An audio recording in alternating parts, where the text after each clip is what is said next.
Hello student, ये chapter है real number, class 10th और एक्सरसाइज है 1.2। Question number 1, prove that root 5 is irrational number. सबको पता है कि रियल नंबर दो टाइप के होते हैं, रैशनल और इरेशनल। जो रियल नंबर होते हैं वो दो टाइप के होते हैं, या तो वो रैशनल होगा और या वो इरेशनल होगा।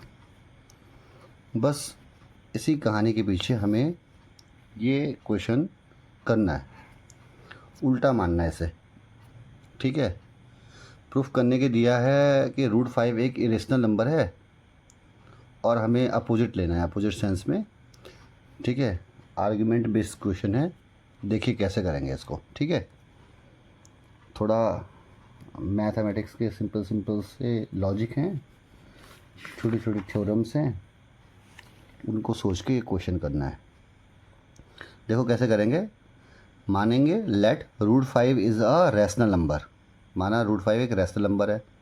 अब आपको पता है अगर रैशनल नंबर होगा तो उसे पी अपॉन क्यू की फॉर्म में लिख सकते हैं, where Q is not equal to 0।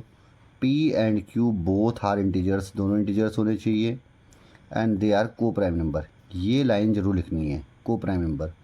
को प्राइम नंबर वो नंबर्स होते हैं जिनमें कोई कॉमन फैक्टर नहीं होता। जैसे मैं 4/5 लिखूँ, नहीं कटेंगे, या 8/9 लिखूँ, ये दोनों कंपोजिट नंबर है, पहले बताया था, लेकिन दोनों जो है आपस में कट नहीं रहे, कोई कॉमन फैक्टर नहीं है। 2 इसको कट करता है 8 को, लेकिन 9 को नहीं कर सकता। 3 जो है 9 को कट कर सकता है लेकिन 8 को नहीं कर सकता। तो इनमें कोई कॉमन फैक्टर नहीं है, तो ऐसे नंबर को प्राइम नंबर्स होते हैं। तो रैशनल नंबर की डेफिनेशन में हमें लिखना है those number which we can write in the form of P upon Q, denominator Q is not equal to 0, P and Q both are integers and they are co prime numbers. ये underline करनी है बात, क्योंकि इस बात पे ही हम मुद्दा उठाएंगे। अब देखिए, क्यू क्रॉस मल्टीप्लाई किया तो root 5 Q is equal to कितना हो गया, पी। क्रॉस मल्टीप्लाई करेंगे, इधर स्क्वायरिंग बोथ साइड करेंगे, दोनों तरफ स्क्वायर करेंगे तो रूट 5 का स्क्वायर 5 होता है, क्यू का स्क्वायर क्यू स्क्वायर, और पी का स्क्वायर पी स्क्वायर। ये इक्वेशन 1 हो गई आपकी। फिर इसके बाद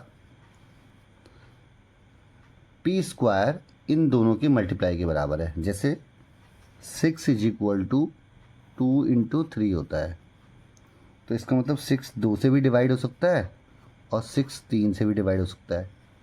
ऐसे ही पी स्क्वायर 5 से भी डिवाइड हो सकता है और पी स्क्वायर क्यू स्क्वायर से भी डिवाइड हो सकता है। तो हम लिखेंगे, इसको नंबर को लेके चलेंगे, कांस्टेंट को, कि P square is divisible by 5। P square 5 से डिवाइड हो सकता है भाई।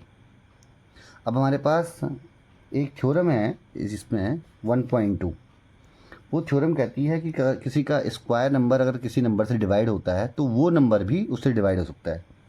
लेट अस सपोज, जैसे 6 का स्क्वायर 3 से डिवाइड होता है। 6 का स्क्वायर कितना होता है, 36। 3 से आराम से डिवाइड हो जाएगा। ठीक है, तो 6 भी 3 से डिवाइड होगा। अगर किसी का स्क्वायर नंबर किसी नंबर से डिवाइड होता है तो वो नंबर भी 3 से डिवाइड हो जाएगा। तो जैसे यहाँ पी स्क्वायर 5 से डिवाइड हो रहा है, तो so P is also divisible by 5। ये आपकी स्टेटमेंट 1 बन गई। This is statement 1। अब हमने यहाँ पे एक बात कही कि पी 5 से डिवाइड हो सकता है, तो माना पी को 5 से डिवाइड किया और आंसर आया के टाइम डिवाइड हुआ है ये। ठीक है, पी को 5 से, जैसे यहाँ 6 को 2 से डिवाइड करेंगे ना तो आंसर 3 आएगा, या 6 को 3 से डिवाइड करेंगे तो आंसर 2 आएगा। लेकिन ये वेरिएबल है, ये कांस्टेंट है, तो यहाँ पे एक वेरिएबल है आएगा। तो p को 5 से डिवाइड किया और ये वेरिएबल आया k, तो p इज इक्वल टू कितना हो गया, 5k हो गया। अब p की वैल्यू 5k हम पुट करेंगे इक्वेशन 1 में, put on the value of p in equation 1।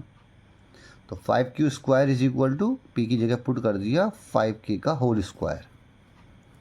तो 5q square is equal to 5 का स्क्वायर 25, k स्क्वायर हो गया। तो q square is equal to 5 से 25 कटा 5 टाइम 5k स्क्वायर।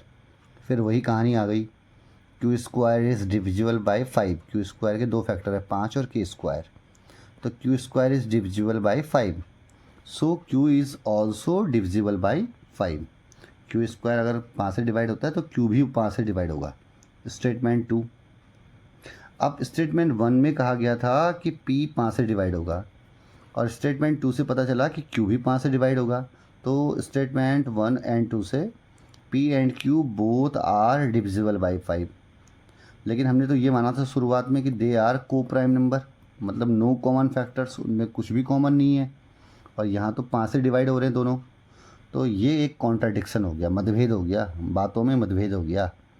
तो this contradiction has arisen because our incorrect assumptions. हमने गलत सोचा था, गलत माना था, इसलिए ये कॉन्ट्राडिक्ट आया, ये मतभेद आया। तो this is contradictions because our assumption is wrong. हमने गलत एज्यूम किया था। तो फिर क्या करेंगे, तब ये गलत एज्यूम किया था कि रूट 5 एक रेशनल नंबर है, गलत एज्यूम किया था, तो फिर हमें क्या मानना चाहिए, हमें मानना चाहिए so we conclude that root 5 is an irrational number. देखिए इसको एक बार फिर दोबारा, रूट 5 माना रूट 5 एक रेशनल नंबर है, P अपॉन Q की फॉर्म में लिखेंगे, Q is not equal to 0, P और Q दोनों इंटीजर्स हैं और दोनों को प्राइम नंबर हैं। ये पूरा लिखेंगे, इसमें 1 मार्क्स मिलेंगे आपको। ठीक है, इतना लिखने पर रूट 5 Q क्रॉस मल्टीप्लाई करेंगे is equal to P, squaring करेंगे 5Q स्क्वायर आ जाएगा इसका, और यहाँ आ जाएगा P स्क्वायर, इक्वेशन 1 बन जाएगी। P स्क्वायर 5 से डिवाइड होगा क्योंकि P square is equal to 5 into Q square है। तो अगर P स्क्वायर 5 से डिवाइड हो रहा तो फिर P भी 5 से डिवाइड होगा। ठीक है, यहाँ थ्योरम 1.2 दे रखी है मैथमेटिक्स में या बुक में। तो P को 5 से डिवाइड करेंगे 5 से, माना K आया, सपोज दैट डिवाइड करके जो आया K आया, P is equal to 5K हो जाएगा। ये वैल्यू इक्वेशन 1 में पुट करेंगे, 5Q square is equal to 5K square, 5K का स्क्वायर होता है, 5K का होल स्क्वायर होता है 25K स्क्वायर। 5 से 25 कितनी बार कटेगा, 5 टाइम्स 5K स्क्वायर आ गया। फिर वही कहानी आ गई, Q square is divisible by 5, so Q is also divisible by 5। Statement 2 आ गया। अब स्टेटमेंट फर्स्ट और सेकंड से ये पता चल रहा है कि 5 जो है कॉमन फैक्टर है भाई, क्योंकि वो P को भी डिवाइड कर सकता है और Q को भी डिवाइड कर सकता है। तो लेकिन तो हमने तो ये सपोज़ किया था कि वो को प्राइम नंबर्स हैं P और Q, उनमें कोई भी कॉमन फैक्टर नहीं होगा। तो this is contradiction, our assumption is wrong, hence root 5 is an irrational number. Thank you.